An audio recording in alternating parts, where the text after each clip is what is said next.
and ethical business. My name is Katja Bechtel. I'm from the World Economic Forum Partnering Against Corruption initiative.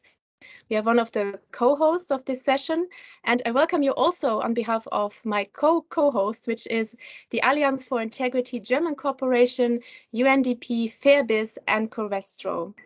We really have an exciting session for you coming ahead with women entrepreneurs from all around the world and how they promote business integrity. So I'm sure you will also maybe have some questions that you can post in the chat all the time and that we will try to answer later on in the session. Maybe before we really dive into the session, a few short housekeeping rules. So you're all very used to this format, but this session will be recorded and the recording will afterwards be available on the website of the Alliance for Integrity and also on UNDP Fairbiz websites, and we will share the links in the chat. This is a 90-minute session, so it will run until 4 p.m. CET. And yeah, we hope for your contribution like throughout the session and are really excited to have you. I'm very glad to actually kickstart the session with a few welcome remarks from a very special woman who is a woman entrepreneur herself from Indonesia, but who happens to be as well the chair of the B20 Indonesia in the year 2022. So let's listen for a few minutes to a few welcoming remarks from Ms. Shinta Kamdani, the chair of the B20 Indonesia.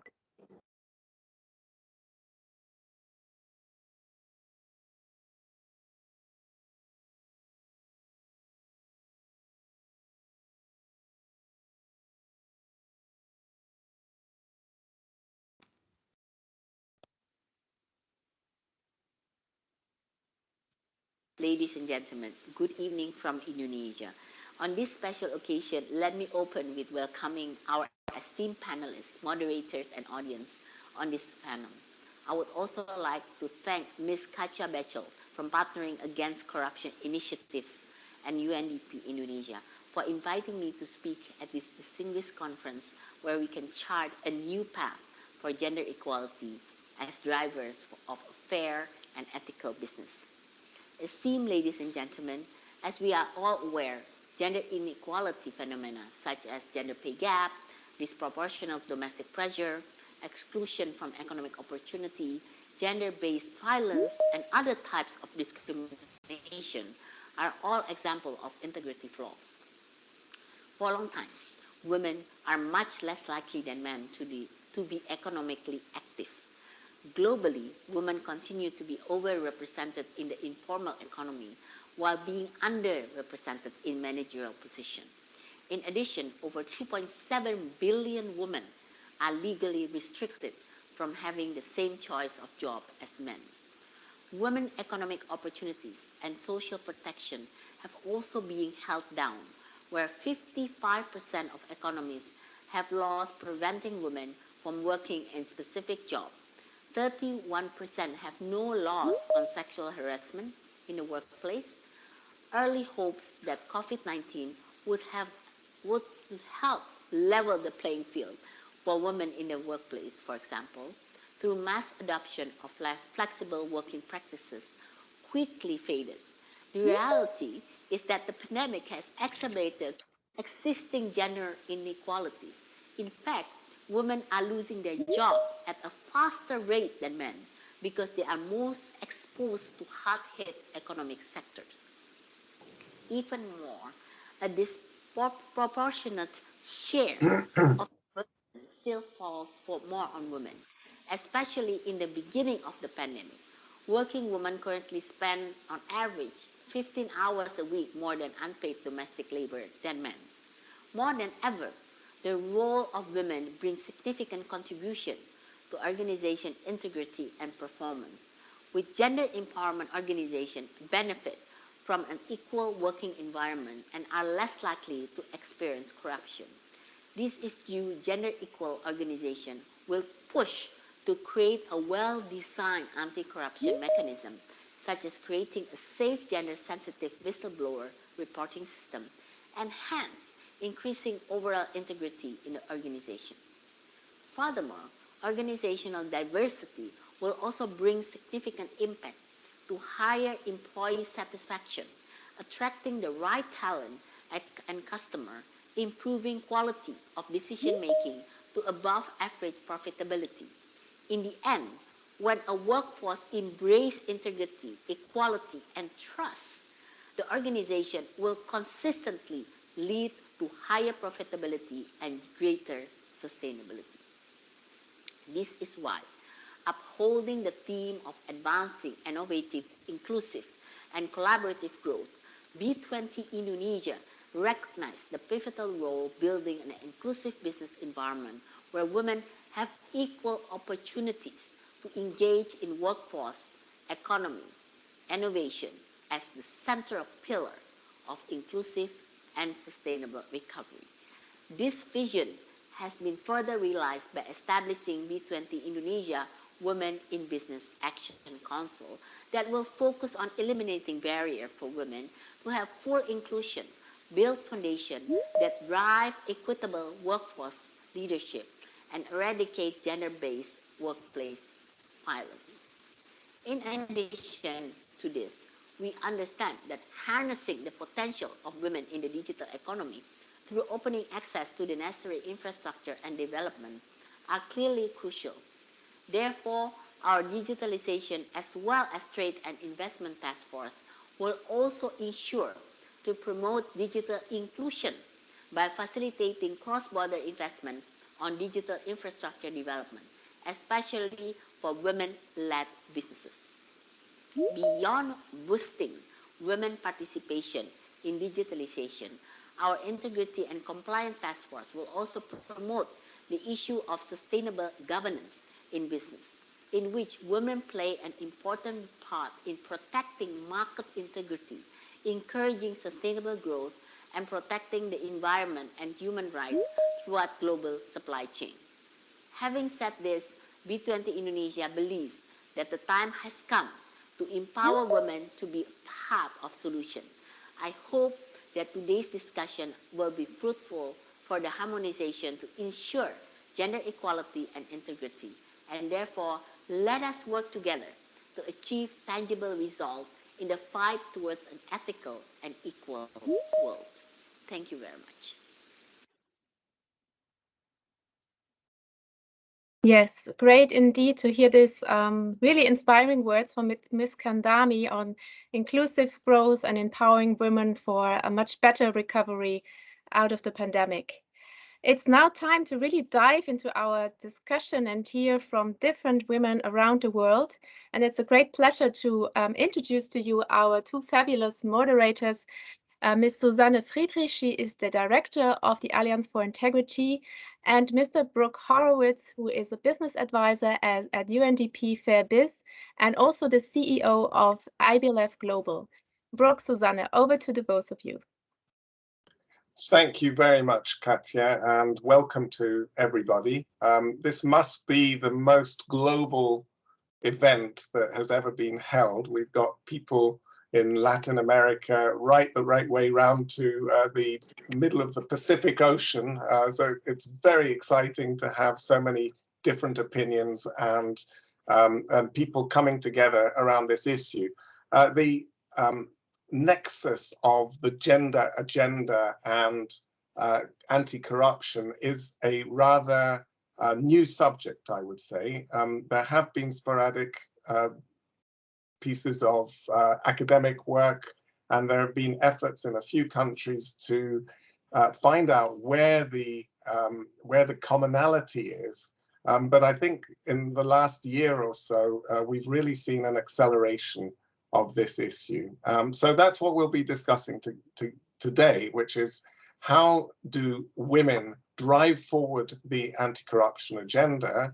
And also, what is the impact of corruption specifically on women? So the structure of today's meeting is that we'll start off with a discussion of the challenges that women face in their markets, and then we will hand over to Susanna will lead a discussion about the solutions that have been found, at least in a couple of the countries. We're not going to have time to talk about all of them, but We really want to get this exchange of best practices and experience. And then in our final session, all our speakers will discuss the steps forward and how can we scale this up, and above all, how can we have impact? How can women change the geography of corruption in the world and in their markets? So to help us unravel these important issues, we've got 4 fantastic speakers, as I said, from around the world. We've got Irene Olkaril, President and Chair Lady of the Palau Chamber of Commerce. We've got Dr. Soipech Resanand, Vice Chair of the Federation of Business Professional Women of Thailand, Miss Linda Ofori Kwafo, Executive Director of the Ghana Integrity Initiative, and Erica Diaz, Head of Law, Intellectual Property and Compliance of Covestro, Mexico. So welcome to all of you, and thank you for joining us at all sorts of unearthly times of the day. Now, before we get started on our discussion, we would like to do a little poll, and we've got a Mentimeter all set up for you. And I hope that in the chat, you will be able to see a link to Mentimeter. Can we see that? There it is. Access via join a presentation Menti. You can see it. Michelle has put this up for us. And you use the following code 31660038. And there's a question on there, which is, what are the specific challenges that women face in dealing with corruption? What are the specific corruption challenges? So please, could you go on to Mentimeter while the discussion's going on and put your ideas in about what are the corruption challenges, and we will report back to you about what you felt the key challenges were. Now, we'll get straight into our discussion, and the specific question I'd like to discuss with Irene and Soipech, what are the specific corruption challenges women face, but how are those challenges different from the ones that men face? So let's start with Irene in Palau, and you better just, I'm sorry about this, but maybe not everybody in this webinar of ours knows where Palau is. So please tell us a little bit about your country, and then tell us what are those challenges that women face that are different from the ones that men face.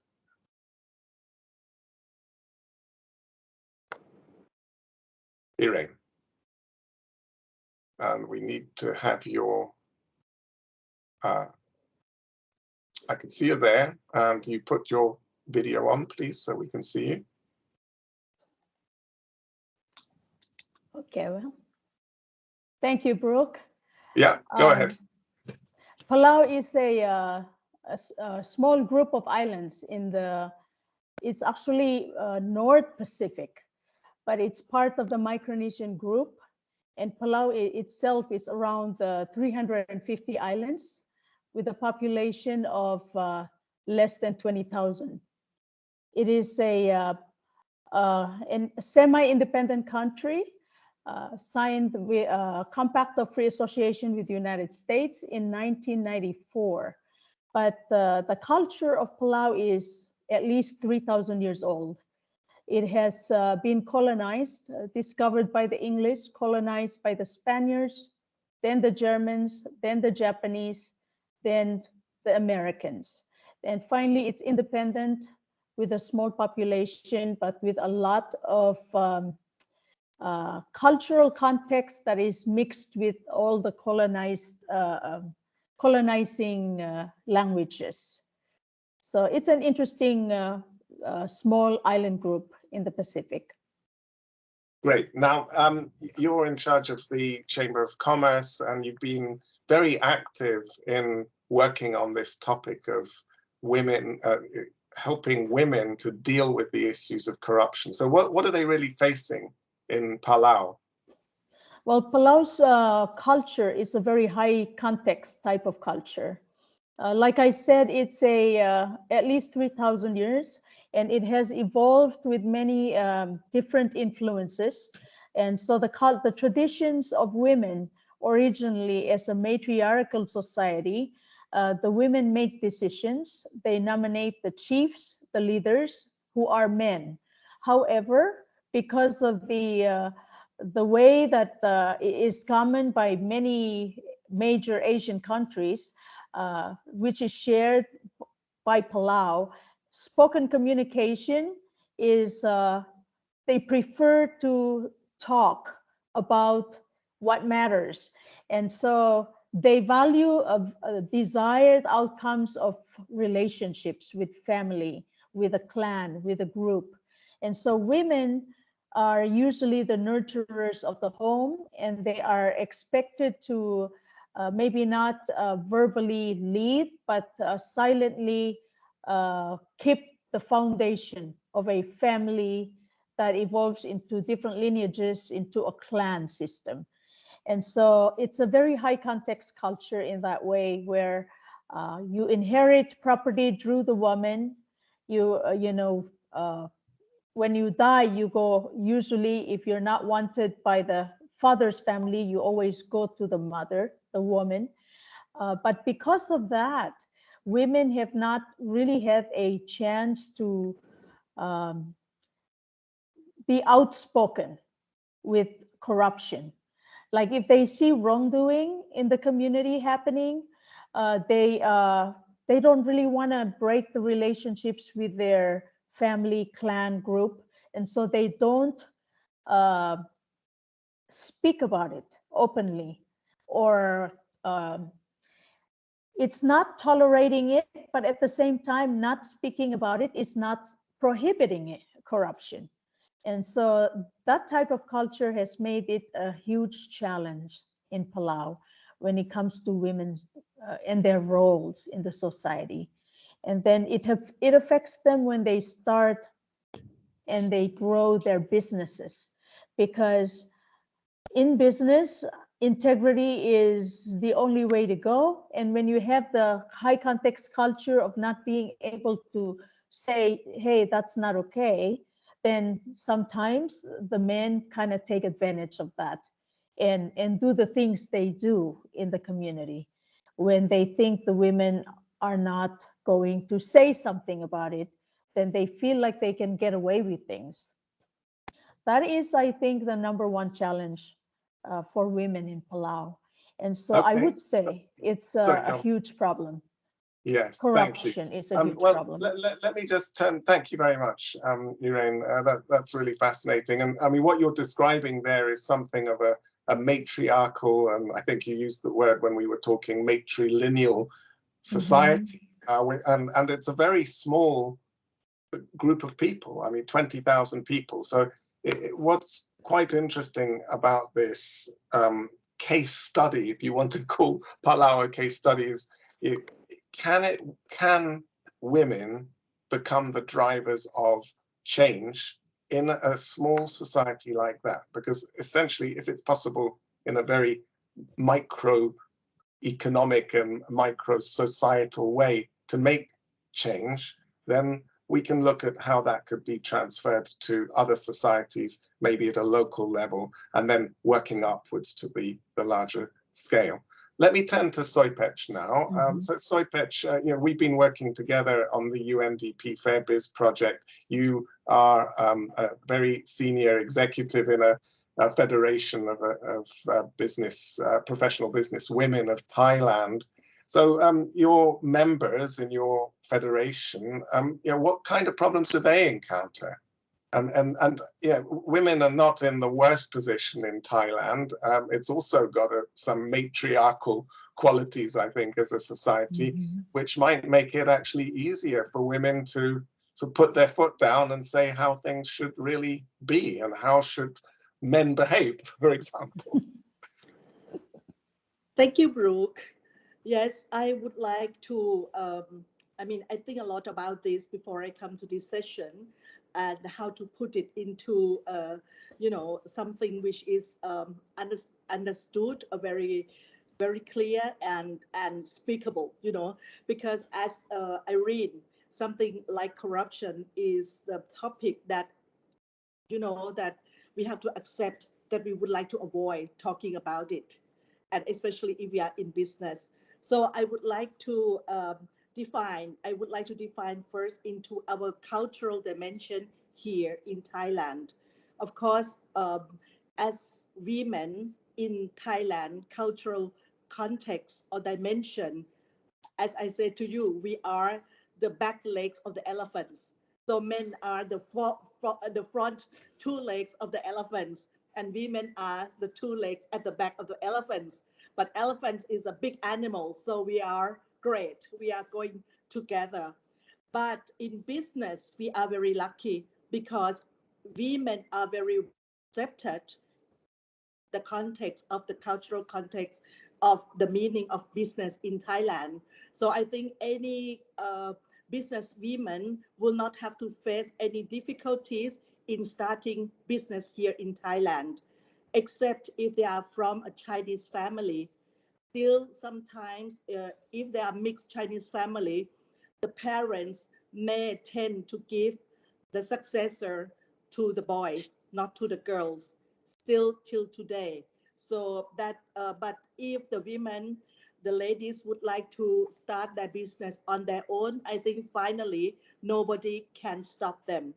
And, you know, secondly, by law, we are very equal. We have a very good law. Actually, Thailand has gone through many, changes in law, in our constitution.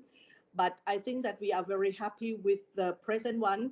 I'm always happy, and I say to everybody that either men and women here in Thailand, we are under the same law. And it's all applied for all Thailand, not only because we don't have a state law or we don't have a provincial law. One law is for the whole country. And I think that as a woman, I'm satisfied with this law, which applies for both men and women.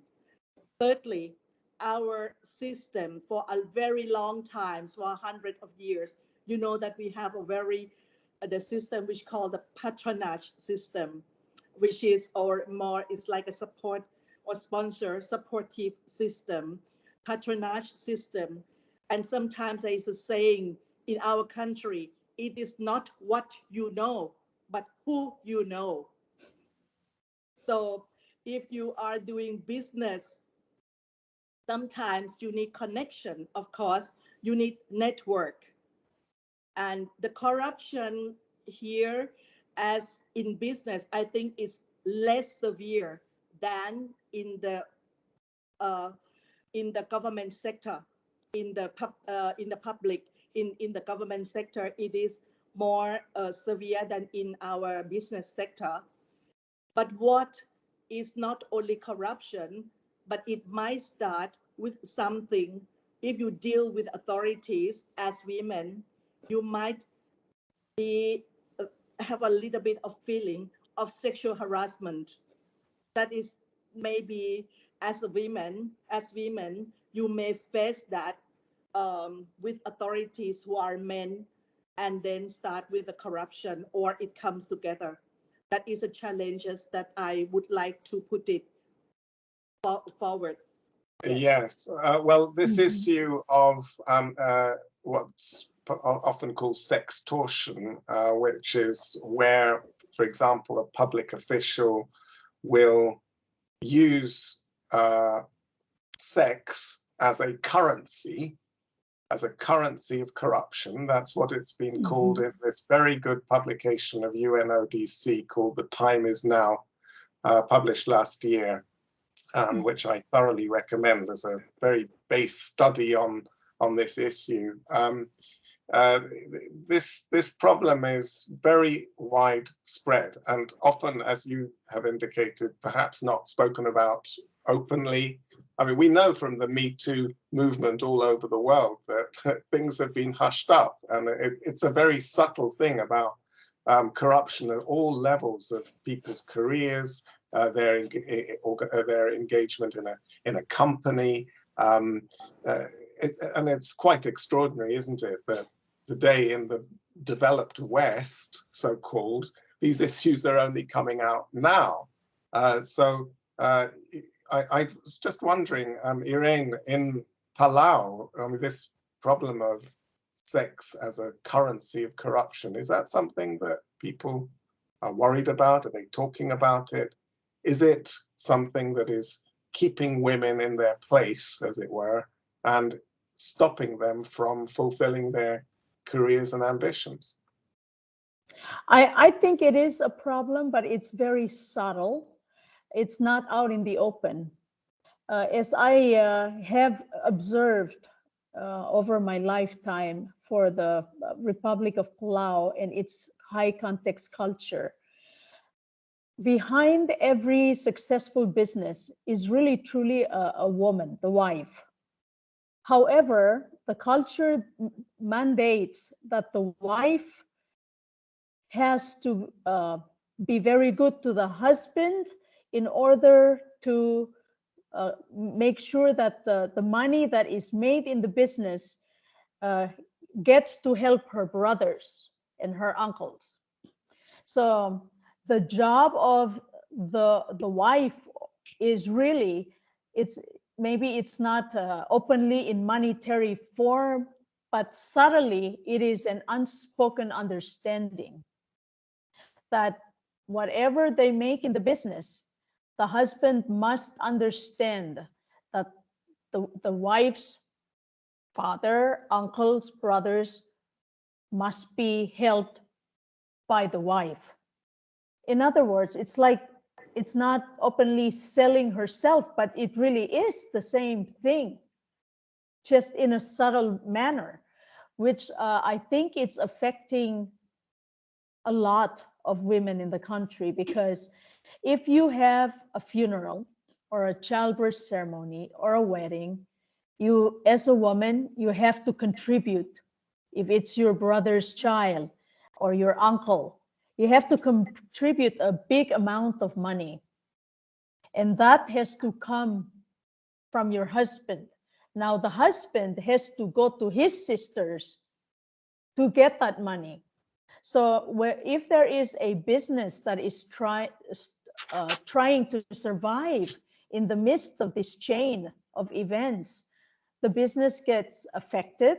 That's when business integrity is taken away, because they get desperate to get money, and then they would take out money from the business for the customs, the traditions, because the husband gets money from his sisters.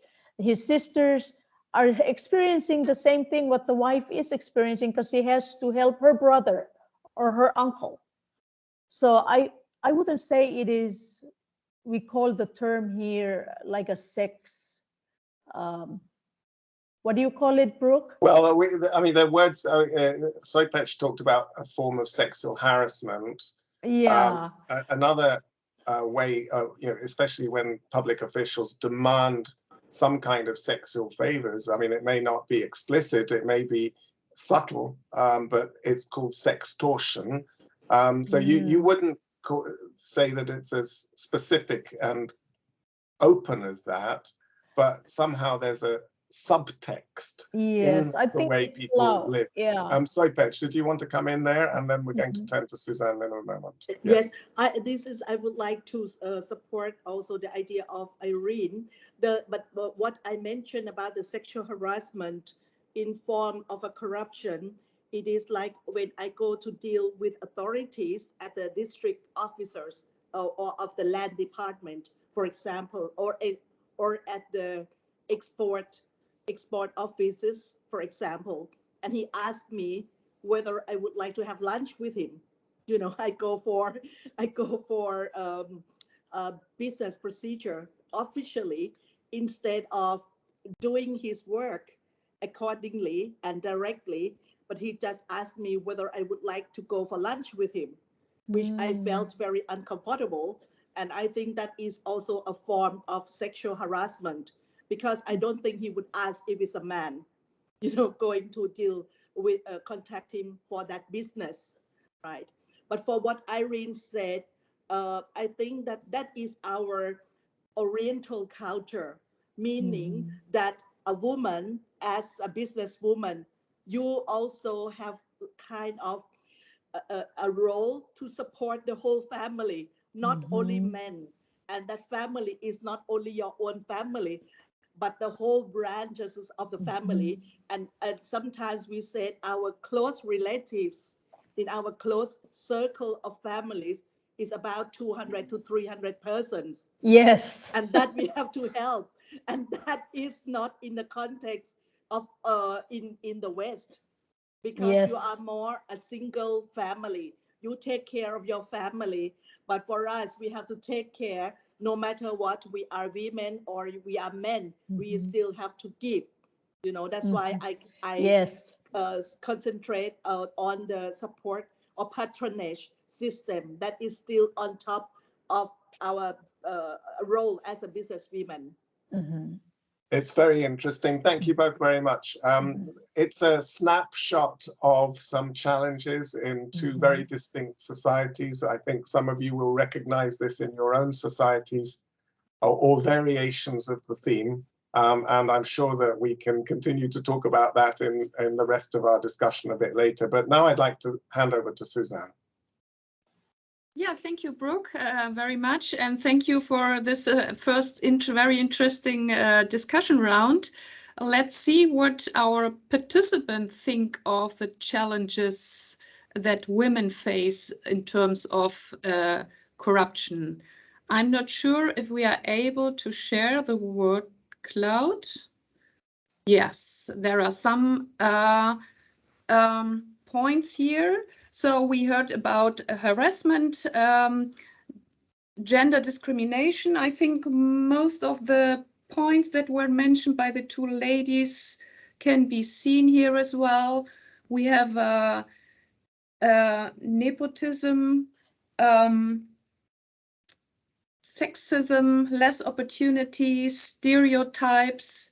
Well, these are some additional comments, or also the stereotypes, maybe something that we will discuss further when it comes to sharing with you some of the practical tools that have been developed. And yeah, well, let's continue then with the second round. And here I would kindly ask Erika in the first place, what is your answer to the challenges that we have learned? You are representing a large company working with global supply chains, very active in the field of gender and integrity, the relationship between the two concepts, and practical tools that have been developed in your company, but also in the context of a collective action. So please, Erika, what can you share with us in terms of tools and concrete offers to women entrepreneurs? Sure. And for these kind of challenges, definitely we need solutions. So from my perspective, the private sector plays an important, crucial, and active role as part of the solution. And I want to highlight that I said part of the solution, because the solution should come from three different and main stakeholders. To me, the first is government with public policies with gender perspective. Second, community or civil society. And third, of course, the private sector that creates a safe workplace environment free of corrupt acts and empower women. What I have been working during the last 3 years, 2 or 3 years, and I have the pleasure to be invited by the Association Alliance for Integrity to join efforts in order to find and create solutions focused on entrepreneurial women. The Integrity Coffee was born. That is the name of this initiative. In this format, women meet formally to share in safe spaces about how they are affected by corruption and how they can protect themselves against corruption. The first Integrity Coffee was held in Mexico, was implemented in 2019, and has become globally established and regionally adapted for Colombia, Ghana, and India, among other countries. And this is something very important because part of the solution has to be very easy to be replicated to someone else or for someone else. After 2 years in Mexico and Colombia, these two countries, listening to women entrepreneurs at Integrity Coffee about how corruption impacts their businesses in a gender differentiated way, it was created a binational task force with the main partners of Alliance for Integrity in both countries. This working group was formed by more than 35 organizations from the public sector, private sector, business associations, international associations, and academia. And those proposed the creation of 3 business integrity products with a gender equality perspective that women entrepreneurs could pragmatically implement in their businesses. And I have to say that it is not only for women entrepreneurs. This is something that can be replicated in the small companies, medium companies, large companies, associations, foundations, chambers of commerce, everywhere. The first product is a guide to ensure a gender equality perspective in a compliance programs. It is a handbook, something that they can just replicate, in some cases just copy and paste. Secondly, is an infographic with a communication campaign on the relation between gender and corruption. And this is very important because I have to say that not most of the people and the companies see this close relation between gender and corruption. And third, a workshop on ethical negotiation as an added value for women entrepreneurs. So they will receive more skills and more tools in order to defend themselves before or against these corrupt acts. So for me, this is a vivid example of all the powerful and positive impact that can result from the creation of alliances, but that this is exactly part of the solution, create alliances with other companies, with compliance officers and associations that promotes integrity.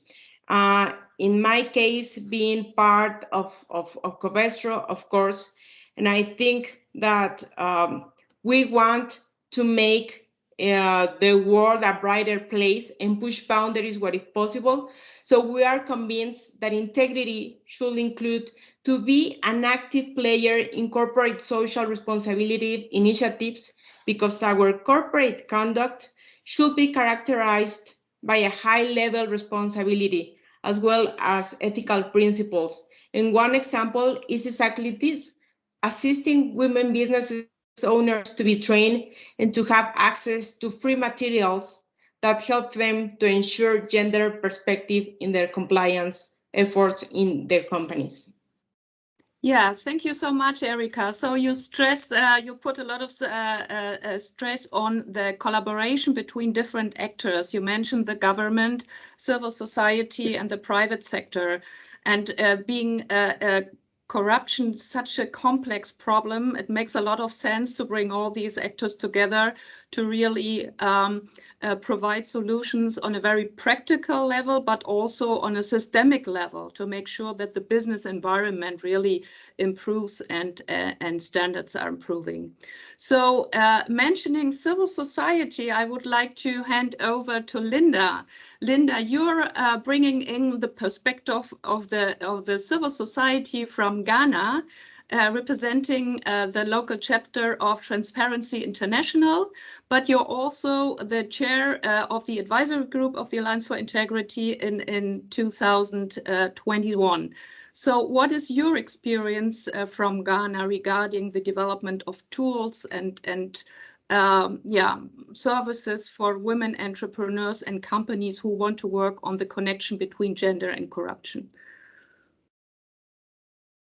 Thank you very much, Suzanne. I must say that in Ghana, we have realized that women themselves should be part of the finding solution to the problem of ethical businesses.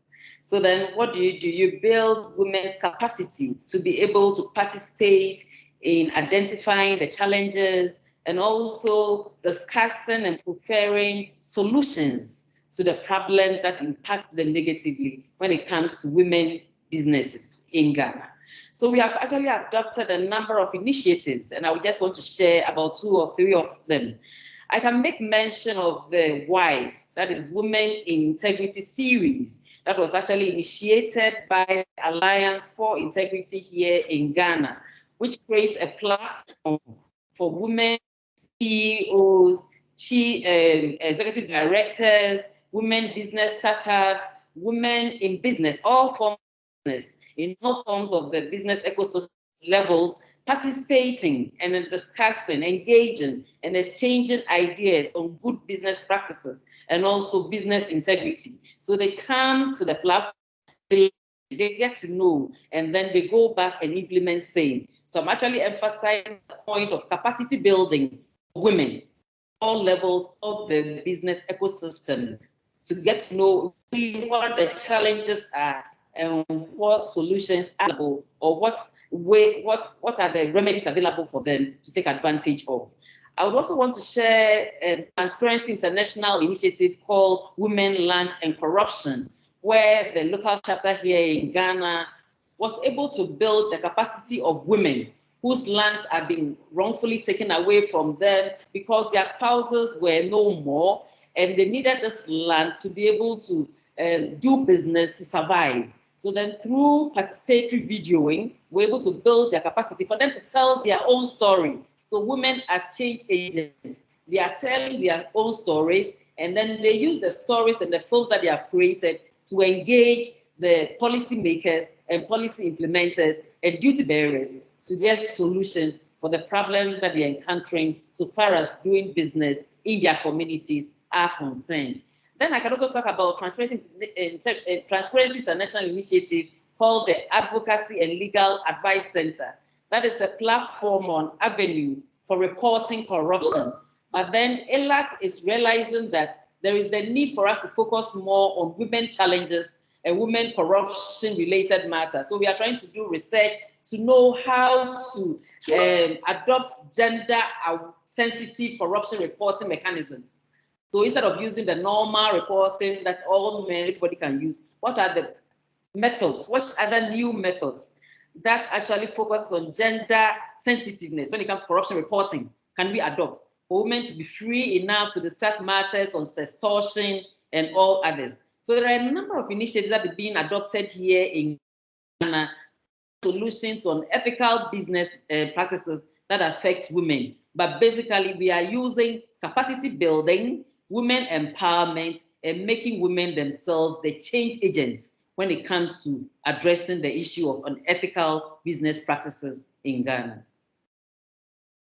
Yeah, thank you so much, Linda. So what we learned from Mexico and from Ghana is that you first need to provide a space, a trustful space where women can openly discuss what are the challenges. And we heard before from Irene and from Soypatch that for women it's often difficult to raise their voice against corruption because they are integrated in networks. There are relationships with other persons that make them fear to speak up because they do not want to break these relationships. So these trustful spaces like the Integrity Coffee or WISE is certainly a good way to start when you want to work on different tools to make sure that women can be empowered to stand up against corruption and provide tools that that work with gender lens so that they are also adequate for the use of women. And you just mentioned some of the tools. I would like to share briefly 2 slides with you where you can see what tools have been provided by our guests. So it's just a quick, let's run quickly through this overview. As Brooke mentioned already, there's a very, there's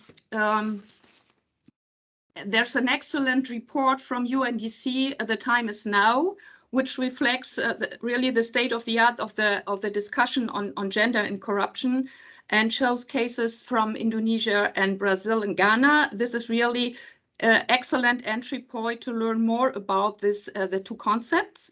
And then you can see here different tools from from our partners, from FABIS and UNDP and Alliance for Integrity and their partners. Can we see the second slide as well? You will be able to look closely at all these tools and others from other actors that are working in the field of gender and integrity on our websites. And you should be able to see now in the chat the links to these websites so that you can gather further information on the tools. And yeah, after the first round of Mentimeter, I really would like to invite all our participants to post their questions in the chat. Yeah, please feel free to ask or comment on what has been said so far. We are now entering into the third discussion round, and afterwards you will have the opportunity to get your questions answered. With this, I hand over to Brooke, and thanks again to Linda and Erica. Yeah, thank you, Suzanne. That's such inspiring examples of what can be done, even in very difficult circumstances. And congratulations to Linda and Erica for everything that you're doing. So now we're going to invite all our speakers to engage in a roundtable discussion about where do we go from here? Because I've been working on these kind of capacity building projects for too many years, and I have to say that sometimes I'm not totally convinced that we're actually winning the battle. I think we can all feel very pleased about the sort of reception that we get when we do a good training or we create a lovely toolkit and we know that it's getting distributed because we can see the numbers. But I'm interested in impact. I'm not convinced that we really know how much impact these things are having. So how do we find out, first of all, how do we get some clear empirical evidence that this is not just helping a number of individuals, but is beginning to transform markets and society? How do we do that? And what sort of tools could we develop onwards from the usual training and toolkits? How can we make these into mass movements? When you talk about women as being drivers of social change, fine, but let's have the evidence and let's see how that change is really happening. Now, anybody like to comment on that provocative statement? Yes, may I? Yes, sorry, go ahead. Okay, thank you, Brooke. We have done a workshop together. I believe in networking, and I believe in the power of speech or dialogues, that exchanging a dialogues or speeches that we have together. Since I started my own business 30 years ago, I joined the business association, especially the Business Women Association, because at least I will have my peers. I will have the same people who think alike, or in the association, at least to be members, they are selective, because there is a selection process to be a member in an association. So I feel that, okay, at least I have peers, I have women who have business like me, who is in business, not the same type of business, but who is in business, and they might face the same problems like me, and we can talk. And for 29 years, I'm members of the Federation of Business of Thailand, and we have 23 associations under the federation in nationwide, in all the areas of Thailand, in the north, in the south, in the northeast. So we have members, about 2,000 members, and these are business people. I'm Yeah. sorry for interrupting, but let me just press you on this. So, okay, we did the training for your for quite a number of your Yes. young women entrepreneurs, and it was a very new topic. They were very enthusiastic once they Yes. understood what it was about, and even the more elderly chair people of the different regional associations got very enthusiastic about it as well. But what's going to happen next? I mean, where does this go? I mean, is it just going to be some more coffee and tea meetings, and that's what we mean by networking, or is it something more substantial? No, I think the consequence is very strong. After the workshop, you know, that we create awareness, we create some kind of a movement, a fire or motivation in all these participants, and we select the young ones, meaning the young business persons from 35 to 45 years old, and there will be a future of our society, of a business people in our country, which they have more 20, 30 years to go. And I think if we approach them systematically with the right schedule of workshop, with the exactly planning programs, you know, this network will be very powerful, I believe, because, you know, I think you can see the effect from day one to the after 30 days, after 60 days, how we can move the small groups of the young business people to feel that it is the thing which is near them, which is the thing that we should help together, and that we can go together to make it a movement, to make it happen bit by bit. We cannot solve the problem in one day, but if we, you know, I mean, join hands and go together a bit by bit, I think at least we will make a move. Well, I love the ambition, and I love the long-term view of this, which of course is necessary in anything to do with anti-corruption. But that's great. Thank you so much. Erica, did you want to put some ideas forward here? Yeah, and I agree with you. I think that this is a very good question, because I think that is still missing something, that what else we can do. And as part, in my experience, as part of the different initiatives that I have been participated with Alliance for Integrity, a sounding board was created. And during the discussions, we came to the conclusion that to scale up and have more impact, it is necessary to have spaces to share experiences, being part of collective actions, and getting involved. And the important thing here is how are we going to do that? And from my perspective, I think that it is very important to strengthen the collection and availability of statistical data on the implementation and efficacy of anti-corruption with the gender perspective measures, and that could ensure prompt and comprehensive action by law enforcement as necessary.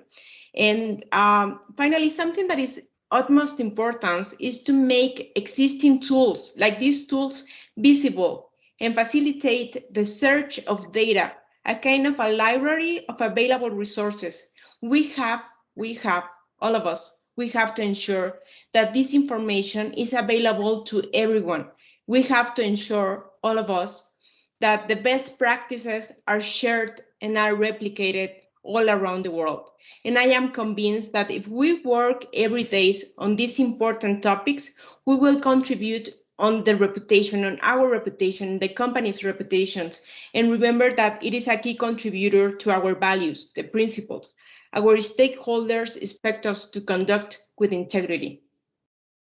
Thank you. And just on the point of some kind of library of useful publications and for the exchange of experience, Sarah and Michelle have put out 2 links in the chat to our list of publications. Now, it's not really academic publications, but it's stuff that Alliance for Integrity and UNDP and other organizations like Transparency International have done in the last few years. And you can see that there's some really great practical experience, both at the level of advocacy and on training and toolkits. For example, in Irene might want to just share a couple of ideas from the toolkit for women entrepreneurs of Palau, which she and UNDP have co-produced.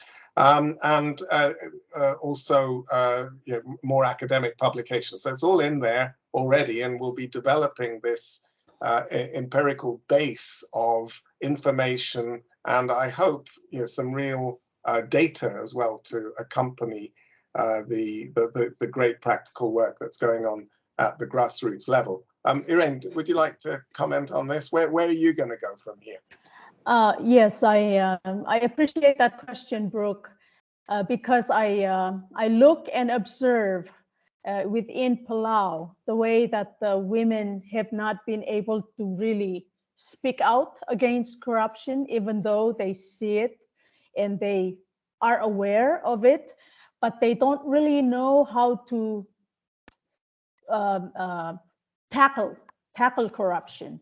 So when we did the anti-corruption toolkit for Palau's women entrepreneurs, I purposely asked our group of Palau Chamber of Commerce colleagues who were organizing the event, let's do it on International Women's Day. And so we did organize it for International Women's Day, and the government heard about our organizing it, and then they organized something where the government was having a little bit of a program to talk about culture and other things that is important to the country, economy, COVID, and what the impacts of COVID. But then they invited me to be one of the speakers at the government sector. So we finished our workshop the whole day, and then I think it was a half day, and then I ran over for a half hour to be a speaker at the government. So that gave me an opportunity to express and explain to basically the country, because the government who was there had invited all of the stakeholders. Where in our workshop, we had about 40 to 50 women, business women from different sectors of small, micro, small, medium enterprises and international, some, married into the culture, different ethnicities. It was a very, very abundant and fruitful group of women talking and creating this toolkit. Whereas on the countryside, where the government public sector, they were not aware how important corruption, the fight against corruption is. And so it gave me an opportunity to express to the stakeholders that we cannot expect economic recovery without the work for anti-corruption in this country. Yeah, so I think this is a really, really interesting idea, which is, of course, we can spend a lot of effort preaching to the converted, which, well, in fact, raising the level of awareness, the capacity building of women, fine. But in the end, this has got to be translated into some kind of dialogue or advocacy or legal reform or legal enforcement at the level of government. And since Correct. Probably in most of the countries that we're talking about, the government is run by men, that's where the problem is. So unless we solve that, now, one of the things we got with Soipech's group was a very clear picture that there might be an opportunity for the young women entrepreneurs in a particular region of Thailand to engage with the local government. Doesn't have to be at the national level. It could be at the local government and have that dialogue. I mean, after all, in a small society of a region or a city, there is a lot of common desire to rebuild the economy after COVID and so on. So, why would the men who are running the local administration not engage with a group of powerful women who want to help the economy? Why would they not? Well, let me share with you that even though you can have a lot of material, things for people to read, still, action speaks louder than words. So in my society, where the women feel like they're afraid to say something, I must be an example. So I will step forward and start the dialogue. So I use this anti-corruption toolkit. It is just a tool to advocate for better laws and laws against corruption of all kinds. And so I also take it in every day of my life here in Palau. Wherever I go, if people ask me, I said, it is available here. You can read it. If you have any questions, please call the Palau Chamber of Commerce. We would be more than happy to sit with you. And then I also co-host a very popular talk show every Friday morning from 8 to 9 o'clock every Friday. And it's an open platform. It's called Udeswal, Food for Thought, talking about the most current important matters in the country. So I utilize that platform to talk about this, how important it is to fight against corruption. Palau signed the United Nations Conference of Anti-Corruption Convention in March 2009. It's 2021. We have to do something about it. We must, and this platform is live every Friday morning on radio and television. And so I'm talking to the leadership, and I am living as an example. I want the women to be this way. And so I invite other powerful women to the show to talk about it. Why is it important? Why is anti-corruption work important in this country? Why is it important for every business and every government agency to have a code of conduct? Why is it important that we not only have these materials sitting on the shelf? We have in Palau, we have the Ombudsman, the Ethics Commission, we have the Special Prosecutor, the Attorney General's Office. But still, corruption is number one before illegal drugs as a problem. Why? Because the women are afraid. The women, it's matriarchal. The women have power. They own the properties. But why are they afraid to talk about it? Irene, that's the question you are asking your society at every Correct. level. You very successfully engaged with government and with the media. And what you're doing, and I think this must be part of the scaling up, you are mainstreaming this. I'm now, empowering the women. That is what I want to do. The very interesting, I'm going to turn to Linda now, but the very interesting idea is that, I feel sometimes when we're talking our anti-corruption language at these sort of conferences, we are talking to a group of specialist experts. The nice thing about the nexus of the gender agenda and the anti-corruption agenda is that we can actually belong to both the anti-corruption community, but also the Me Too community and the freeing of women from some kind of constraints that they've been placed under for centuries. So, this mainstreaming is going to be a critical element. So, Linda, how are you getting on with mainstreaming in Ghana? Are you engaging the government and the media? Is this the topic of the day in Ghana? How women can change society, how they can fight corruption?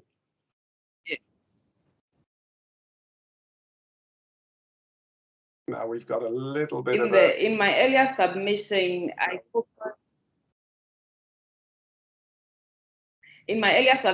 I focused on what women can do, building their capacities to be able to do a number of things. But in this round, I want to focus on what duty bearers, the role they have to play, and how women, together with other stakeholders, can hold them to account. And I'm saying so because there is corruption, because there is an unethical business environment. But there are stakeholders, policymakers, who have a responsibility under laws and policies to ensure that we have changed that unethical business practices. I'm giving an example. Not too long ago in Ghana here, through the work of investigative journalists, we were able to remove from office the CEO of the Public Procurement Authority, because we got wind of the fact that he's engaging in unethical business practices and giving contract to people who have paid bribes. So then we were able to do documentary investigations, and through that, the man has been removed and prosecution is going to happen for him. So then this duty bearer has a role to play to ensure that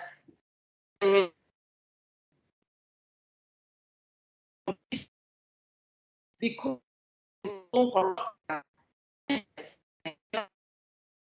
so through help, we can hold policymakers, policy implementers accountable to deliver on their mandates specified in legislation.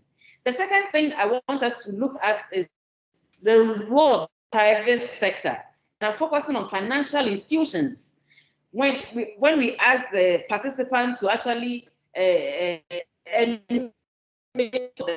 challenges women face, they talked about so many things. And so we get to know that when women are going to look for money finances, they encounter some challenges. Why don't we demand from the private sector to create special funding arrangements for women? Reason being that they cannot compete, they cannot pay bribes like the men. And somebody talked about earlier on about the fact that they are the backbone of our society, of our families. So if we have good arrangement for women to easily secure funding for their work, then they will be free some way, somehow from the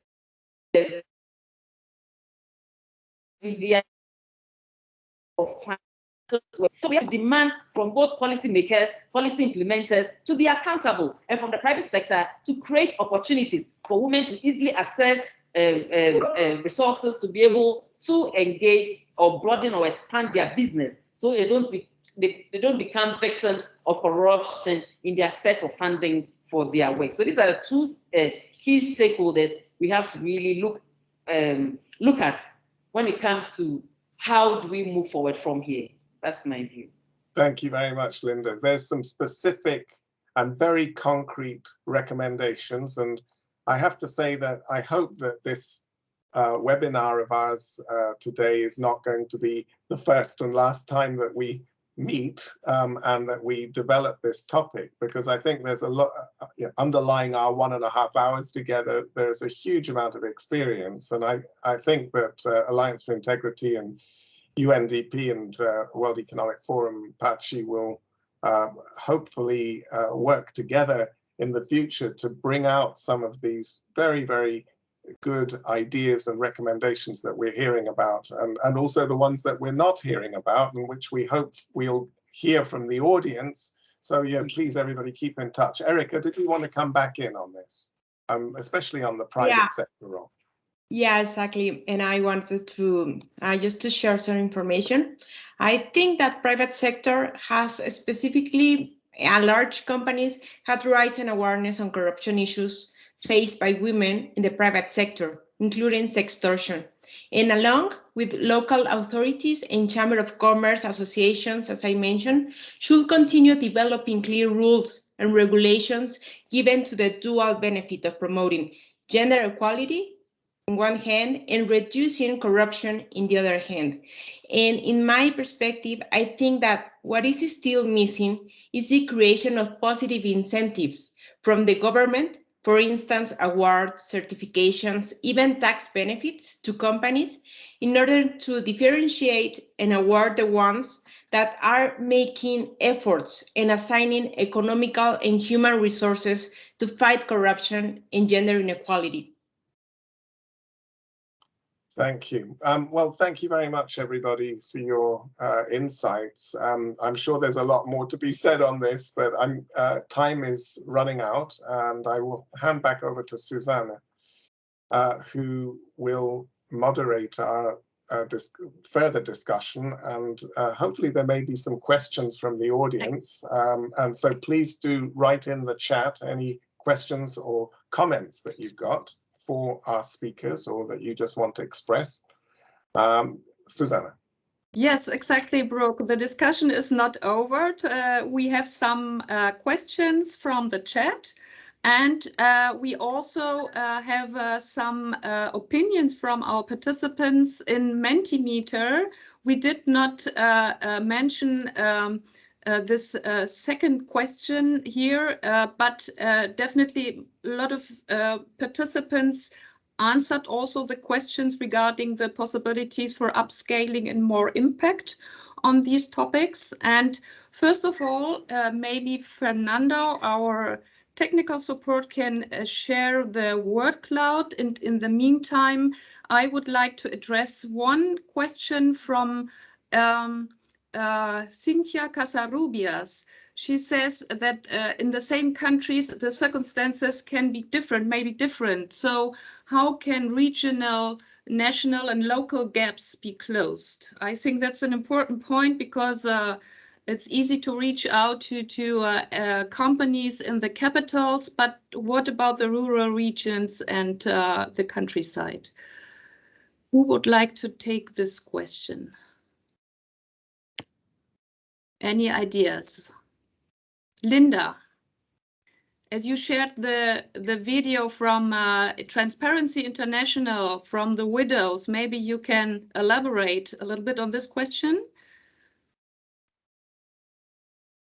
Did you hear me?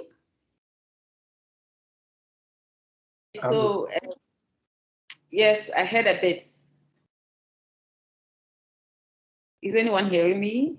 Yes, we all hear you. We can hear you, but Linda, could I just suggest you take off your video for the moment, because I'm feeling the bandwidth is a little bit narrow from Ghana, but you can carry on talking now and hopefully we'll hear you. Okay. Go ahead. So at Transparency International, we actually implement a number of regional initiatives. So then even the video on women, land, and corruption, or our work on women, land, and corruption was a cross-country project. So we have it in about 4 or 5 countries where different countries were tackling various angles. We focused on land, other people focused on women and their challenges in private sector businesses. So there are different dimensions of the work that we do across region. So we actually design projects together, but we try to implement them based on the specific needs of women in a particular country. So then we can actually do joint initiatives across regions, and we have done so in the past at Transparency International. We have tackled issue of corruption and the judiciary, corruption in so many other aspects, sector-specific issues. So corruption in water. So we can actually do women corruption issues from different angles, but then as a joint project. That is speaking from Transparency International's perspective. We've done so in the past, and we can actually do so going forward. Yeah, thank you so much, Linda, for your answer. And I have here another comment in the chat from YW Junardi. There are short and long-term issues. Cultural transformation, capacity building for women at work, and education for the young generation. I think these are additional interesting aspects. We heard from cultural transformation already. What about education as a pillar, a very important pillar for future generations to assume the values of integrity and ethics? Would anybody like to comment on this? I would like to comment on that. So again, in Ghana, we have what we call integrity clubs, and we try to bring children to appreciate the importance of integrity, transparency, accountability principles at a very tender age. So from the school level to the secondary school to the university level, young people are trained to understand and appreciate these things. And also through what we call the Advocacy and Legal Advice Center, which is present in over 60 Transparency International chapters, people are given avenues to report corruption when they become victims and witness of corruption. So then we start them very young. We don't have corruption as a curriculum in education system, but we have other topics or other subjects that can actually discuss issues of corruption. But so partnering with civil society organizations and state agencies, young people are actually enlightened and trained and sensitized on the importance of integrity and transparency and accountability and integrity and anti-corruption in general. And now in Ghana, we have what we call a cultural awareness program, which was launched at the just ended Transparency International Anti-Corruption Day on the 9th of December. So it's very, very important to bring young people on board some of these topics. Yeah, thank you, Linda. I think this is a very a huge task to promote a cultural transformation, but it all starts with education. It all starts with children. Erica, you wanted to comment on this post as well? Yeah, and as in the report that time is now that the UNODC published, I truly believe that the education is critical element in advancing gender equality and economic empowerment of women. Both are key countering the gender dimensions of corruption and the economic empowerment of women. And both can tackle this the different topics, but at the same time. That means the gender inequality, and in the other hand, the corruptions. And my perspective and what I have seen in my experience is that we were focusing the last years in educating in big companies, in the companies in general. And now we have to maybe step back and go into the basics and start educating from the elementary school and with the children, and afterwards going and involve the younger people, because they have this spirit in this willing to change the world, because it's our world. So definitely this is part of being educating people and training people, and this is the role or part of the solutions that I want to convey in this forum, that the sector or the private sector can be a big player in this education and training in general as part of the solution. Mm-hmm. Okay, thank you, Erica. And Irene is raising her hand. Mm-hmm. I totally agree with Erica and Linda, and I'm going to add to what they both have stated. As an entrepreneur at heart, I believe in the work ethic across the globe. All women have this in common. If we nurture what we love, if you work doing what you love, you are you're developing yourself as a woman to be strong and to be more protected in a way of being able to see where corruption comes in. A lot of women who take jobs or who do things that they don't love, it is not their passion. And I mentor young entrepreneurs, so I always tell them this: you must, nurture what you love, because when you do what you love and your passion is in what you love, then your work will reflect everything that is of your individual values. And with that, you can be more aware of corruption, and you'll be more resilient against corruption. And I think from the first question on how we could share this regional, we all have our unique cultures, but really I believe that all women across the globe have something in common. We are nurturers normally, and to find something in a work ethic manner that we can train children. Like what Erica was saying, the private sector, I really truly believe the private sector can have a huge impact in educating. Education doesn't just happen in a classroom. It happens in the business. It happens in the work field, where people actually their children are with them when they are doing their business with integrity. And that's how the children learn to have integrity. And I just wanted to add that I appreciate your share. Erica and Linda, because it starts young, and it's for us adult women. If we live it, we do what we love in our work, we practice business integrity, it just, your life will help to educate the young people to have integrity as well. Yes, thank you, Irene, for this passionate comment.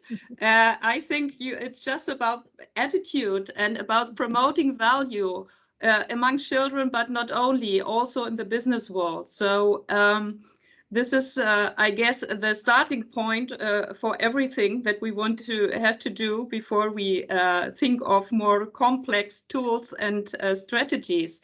So Soilpatch, would you like to add on this very quickly? Because before we close this session, I would like to show to the word cloud that has been made by our participants on Mentimeter. But Soilpatch, the floor is yours. Thank you. For me, I think that I would like to concentrate importance on the business ladies, business women.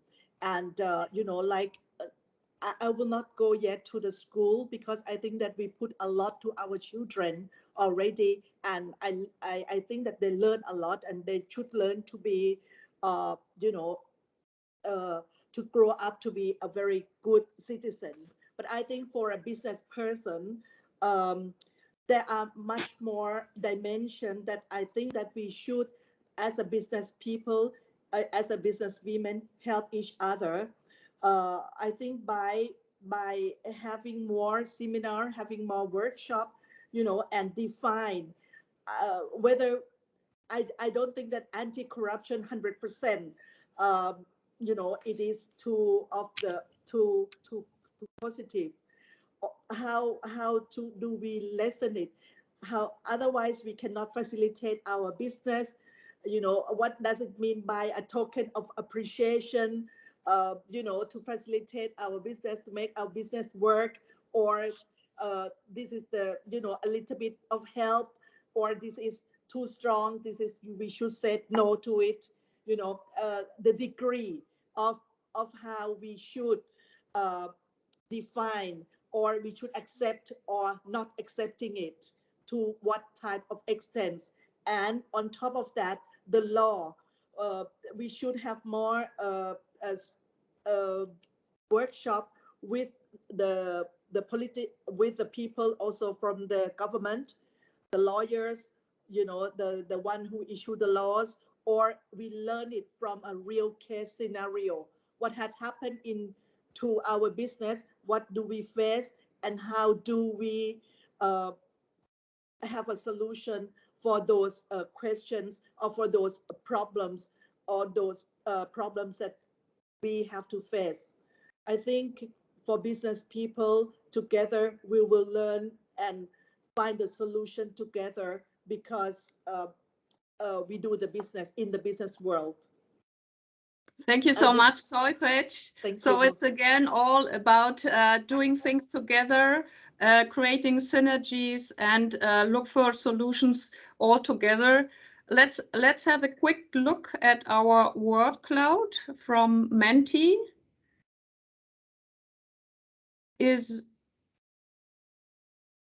What do our participants think? Yeah, we have here some. You can all see the words. I think it's all about empowerment, leadership. We have another point, digitalization, which has not been mentioned so far. It would be enough food for another session, I guess. Inclusion, transparency, access to justice, for sure. Equal pay is an important policy that has to be assured and is not attained in many countries. So thank you for all these inputs and for your thoughts and contributions. And coming now to an end, on behalf of the Alliance for Integrity, I just would like to thank you already. I think there's a lot to do still. We need to work on indicators and have qualitative and quantitative measurement on gender and integrity issues, because this is the basis for the practical work on tools and compliance management systems in the companies, but also the ground to be able to have a dialogue between public and private, and to definitely promote gender-sensitive legislation, enforcement, and also reporting mechanisms. So with this, I would like to hand over to Brooke first, and then to Katja. Thanks a lot for all your Thank you very much, Susanna and Alliance for Integrity, and thanks to all of our speakers for a very entertaining and interesting and forward-looking discussion. I can't help feeling that the real catchphrase that's come out for me is leadership. It's role models and leadership, and that's what we have to cultivate, whether it's at school or university, higher education, or in the workplace. And one of the things that in UNDP we'll be looking at for the future is how can we engage mentors and coaches into this process? And again, the private sector has got a lot of experience here. Now, before I wrap up on behalf of UNDP, I just want to say one thing very quickly, which is that one of the pillars of our Fair Biz project, many of you will know, Liviana Zorzi is leaving. This is just about her last work day, although she'll still be working unofficially for the next few weeks, but this is her last public event. I don't know if we could have a spotlight on Liviana, could we, Fernando? Sorry, this is just going to take us over the hour, but I do want to do this because Liviana has been instrumental in driving this topic for the last 4 years within Fair Biz. Liviana, have you got your video on?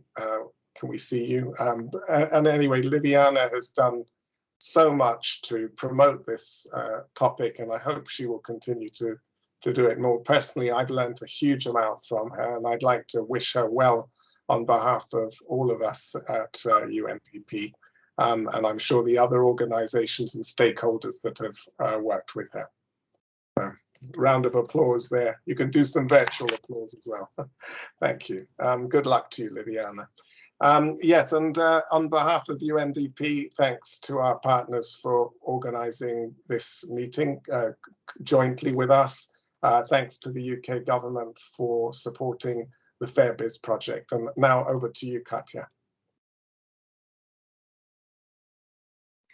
Well, many thanks, Brooke. I mean, we're already over the hour, but this was such a passionate discussion. It was really, really great.